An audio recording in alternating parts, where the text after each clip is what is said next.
وہ کون سے کھیل ہے کہ جو جس کو شریعت نے حوصلہ افزا قرار دیا یا جس کی کھیلنے کی اجازت دی گئی ہے دین اسلام میں، یا آپ یہ کہیں کہ اس کو اگر کھیلا جائے تو اس پر کوئی گناہ نہیں ہے، کسی قسم کی کوئی ممانعت نہیں ہے؟ آج کل جو زیادہ رائج ہے ظاہر ہے کرکٹ کا کھیل ہے، اسی طرح فٹ بال ہے، پھر کچھ اور انڈور گیمنگ ہوتی ہے، تو کس قسم کے کھیل کا جو ہے نا وہ جائز ہے اور کس قسم کے کھیل ناجائز ہے؟ کیا اصول اس کے لیے اسلام نے وضع کیا ہے؟ اچھا دیکھیں، میں عامر عثمانی صاحب آپ سے گزارش کروں کہ اسلام کی اسپورٹس سے کوئی دشمنی نہیں ہے.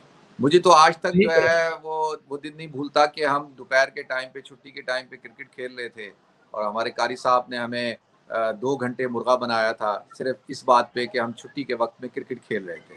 تو اس مائنڈ سیٹ کو چینج کرنے کی ضرورت ہے. اس وقت دنیا کے اندر one of the biggest industry جو ہے وہ اسپورٹس ہے. جہاں میں رہتا ہوں UK یورپ میں، یہاں پر ایک وقت کے اندر ٹینس چل رہا ہے، ٹیبل ٹینس چل رہا ہے، فٹ بال ہے، ساکر تو ایک کریز ہے، پھر کرکٹ ہے، اور پھر لاکھوں لوگ اس سے وابستہ ہیں، اور جو ینگسٹرز ہیں وہ اس سے وابستہ ہیں. اور اس کو اس لیے زیادہ پروموٹ کیا جاتا ہے کہ دیکھیں جب آپ اسپورٹس کے ساتھ منسلک ہوتے ہیں تو آپ بہت ساری اینٹی سوشل جو ایکٹیویٹیز ہیں ان سے آپ بچ جاتے ہیں. اور خاص طور پہ آپ یہ ڈرگز اور جو معاشرے کے اندر جو دوسری چیزیں ہیں، تو ہمارے جو بچے یہاں پہ زیادہ تر جو ڈرگز میں انوالو ہیں، افسوس کے ساتھ کہنا پڑتا ہے، وہ اس وجہ سے ہیں کہ ہم نے اسپورٹس کو اتنی زیادہ ہماری زندگی میں اس کی ترجیح میں شامل نہیں ہے. ہم نے اس کو شامل نہیں رکھا. میں نے تو اپنے میرے بچے تو باقاعدہ پروفیشنل کلبز میں جاتے ہیں، کرکٹ کھیلتے ہیں. میں نے ایک دفعہ ایک ویڈیو شیئر کر دی تو مجھ پر اتنے فتوے لگائے گئے کہ آپ کو میں بیان نہیں کر سکتا.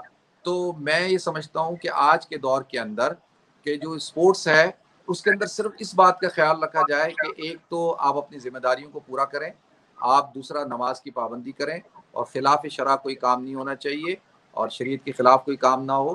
تو ہر اسپورٹس صحیح ہے، اور فزیکل اسپورٹس اسلام اس کی اجازت دیتا ہے کہ کیونکہ العقل السلیم فی الجسم السلیم، تو جسم سلیم جب ہوگا جب ہم اسپورٹس کے اندر انوالو ہوں گے. میں تو چاہتا ہوں کہ پاکستان کے مدارس کے اندر باقاعدہ اسپورٹس ایکٹیویٹیز ہونی چاہیے اور جم بننے چاہیے.